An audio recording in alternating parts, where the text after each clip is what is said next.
So this light down here, this yellow engine management one, the one under the speedometer needle, that was on when I bought this car off the previous owner. The car had been standing around for a while because the previous owner was not very well, but when they got better, they found the battery had died and they put a new battery in, and after that point that light was on for some reason, and they got the battery replaced by a very well-known chain of let's say car parts suppliers that most people have heard of, which I quite like, but unfortunately the technician who put the new battery in did something, and I think it's very common to these 1.5 diesel Duratorq engines. It's a very common thing to happen. It took me a while to work out why this light was on, and the previous owner thought it was because the battery had been disconnected and reconnected, but it wasn't. I will show you what the problem was, and you may want to look on your own engine if you've got this light on to check that it hasn't happened to yours as well. So I think what happens is, if you have your battery replaced, let's take this cover off.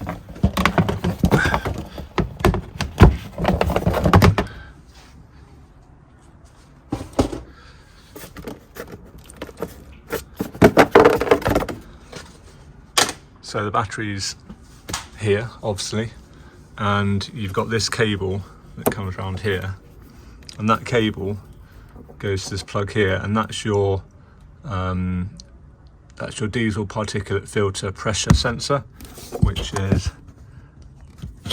this block here.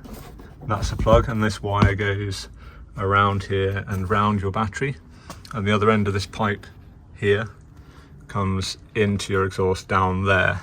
So what happened with this car is they put a new battery in, tried to undo this plug here, and as you can see they broke it, and they also ripped out these wires here. And actually when I looked on the bonnet, these wires were just loose in the air, so it was fairly obvious what had happened. And I've resoldered them back in, and unfortunately I've had to zip tie this together, although it's a fairly strong connection without the zip tie. Unfortunately what I did is, because the wires had been ripped out, I got the white and the green ones the wrong way around, so I still had a fault code, and therefore I thought, oh, it's another problem, and I ended up actually replacing my thermostat because I thought the temperature sensor had gone wrong. And then I found another photo where someone had shown, in fact in the video, where you could see the way the wires should go, and I've corrected it, and now it's all absolutely fine. I believe another point that they can break is down here at this junction, for the same reason that people pull on these wires and it breaks these.